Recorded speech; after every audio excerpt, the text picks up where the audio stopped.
Hi everybody, it's Lace de la Morte. It's been quite some time since I've done a video, but that's because I just haven't had a game that I've really been invested into. That's changed now with the Amazon Studios production called New World. It's an MMO, which is a type of game I like to play, and all the systems and subsystems and the intricacies that are in this game are exactly the types of things to keep me engaged and happy. So I will be doing videos to help me as I research everything and hopefully give you guys some tips and tricks that'll help you for launch. The first thing that appeals to most gamers is, what does it look like? Wow, I'm pretty impressed with the way the world looks, the performance on the various video cards and the ratings and things that people are saying. But the diversity in the biome, the colors, the natural feel to everything, I really am enjoying the look of the game. I never realized what a big fan of purple I am, but the way they use the purple lighting, I've always felt that purple, and usually you'll see a purple and a green mixed in world building, and it seems to evoke a sinister feel. And you see that they've actually used those colors. I don't know if there's some formula or handbook of what colors to use when you want to make people scared, but I feel like purple and green kind of make me eerie, green like acid or green like poison, and the purple is just a sinister. They've also, of course, now the biggest use of color is in, of course, the red and the corrupted scenes, which I'll show some of that a little bit later. But I find that the colors that they've, the palettes that they've used in places, the biomes. I mean, we have biomes that are very diverse, from green of nature to red of almost a fall look, almost a seasonal thing. Now, while we're on an island and not a giant continent, um, that I'm not sure why the trees are like that, but hey, it's magic. Can I get a hell to the yeah on the steampunk with the ballistas or the repeater cannons and the muskets? I mean, that's awesome. We've got guns and swords, so now you can go either way, or both even. I think that's pretty cool. I love the fort idea. I love the PvP in that. I'm also very excited once again to be able to, have a ranged weapon equipped, come running in, using that, firing away, and then swap into a melee weapon. I got sucked into a game for like 5 years, and you couldn't do that without this huge cooldown, and it just makes no sense, in the form of a game. So I'm really happy to see that element brought forth in this game. One of the other cool things that I've been noticing and examining the world and stuff is the huge monolithic types of statues. I am wondering why a bunch of people have like these little balls in their hands. Haven't gotten through the main story quest. Maybe that's revealed. I've seen some footage of something from somewhere where this giant ball explodes. So maybe the balls mean something, but there's a lot of Egyptian like statues with these balls in their hands. I'm like, maybe they've got a lovely bunch of coconuts. I don't know. I want to know what the ball thing is, though. Another aspect I like, while you've got everybody divided into three sides, kind of like the old Dark Age of Camelot, in that you couldn't socialize with people from other factions. The same thing with, other MMOs. You have a dark side and a good side in the Star Wars stuff and similar things. Now you can go into town. It doesn't matter who owns the town, but depending on your taxes and alliance and everything like that, there may be penalties for you, but at least you can still socialize with your friends no matter which side they pick. Again, provided you're on the same server, of course. But I really like that aspect. Now, all the different types of corrupted, infected, and all that, there's a pretty unique type of diversity to them, but all the deep red, it just like, ooh, scared. Kind of like that purple thing.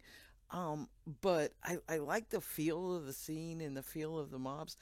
Most of them are kind of your Walking Dead zombies. They're not going too terribly fast, but I've seen a couple of them break into World War Z mode. I'm like, okay, yeah, gonna back away slowly from these. Well, actually, not slowly because I'll be dead, but faster than you.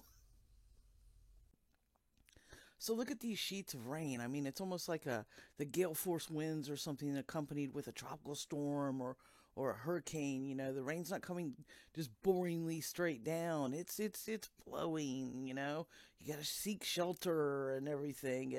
Again, it just immerses you inside. You know where you're at in the game. So this next section is where I've just taken all the different biomes and kind of meshed them all together in this video compilation, just so you can see the assortment. Because if you're still unsold or unsure if you want to commit to this game, I just wanted to do this video to just show the beauty of the world. We'll get into some of the mechanics a little bit later in some later videos, but anyway, I'm going to be silent, which is really hard for me, for just a little bit so you can appreciate the beauty.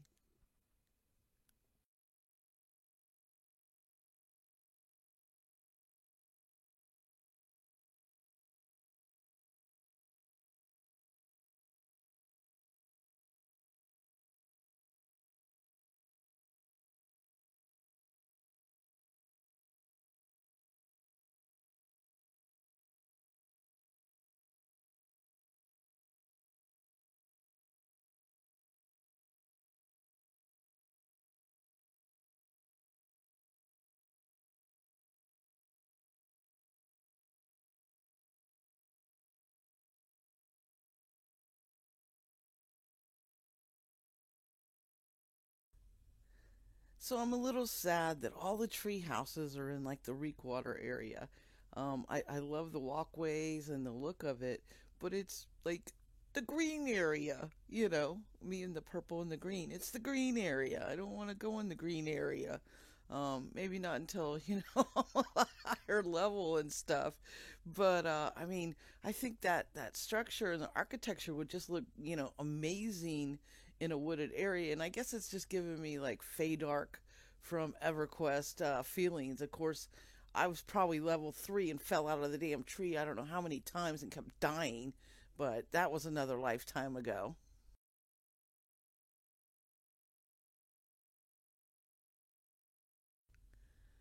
Pro tip: bioluminescence in animals, probably not something to go up and pet.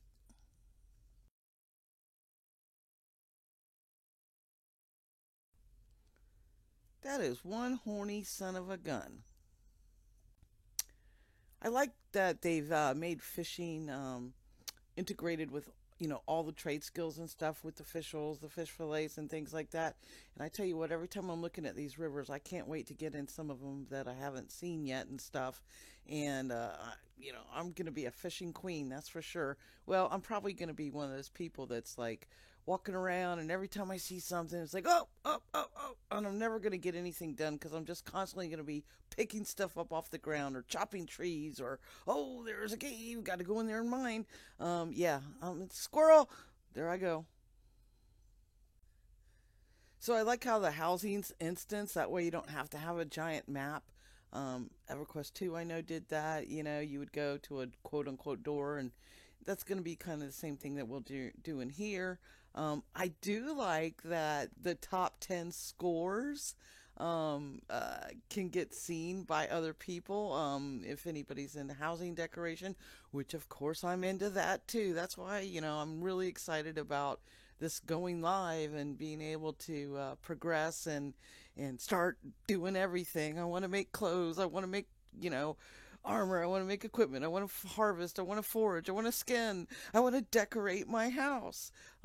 Just the amount of furnishings that are available at launch is just incredible, and they look amazing. Um, just I'm really excited about that. Yeah, I can see me being way too addicted to this one. So we've got a lot of differently skinned deer and stuff, and I'm fine with that because there's this one animal that I saw. Well, besides the cougars, the pumas, I mean turkeys, all kinds of great animals. There's this one animal, and I'm gonna bring it up in a minute and stop, and then also do a live photo insert because I think it's this one animal that went extinct around 1920, if I remember the story right, and it looks like that animal.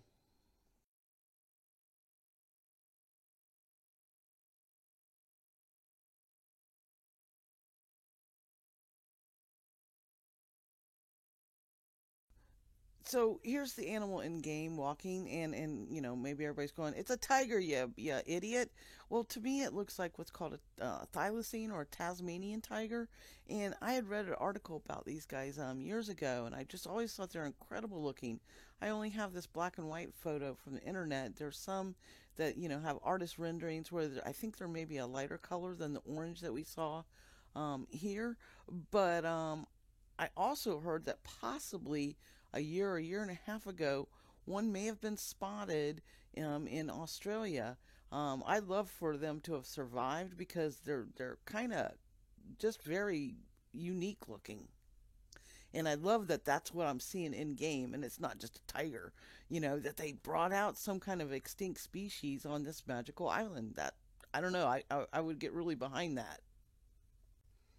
So I hope you've enjoyed this compilation of official gameplay for New World from Amazon Studios, and I hope to see you in game in a little over a month or so.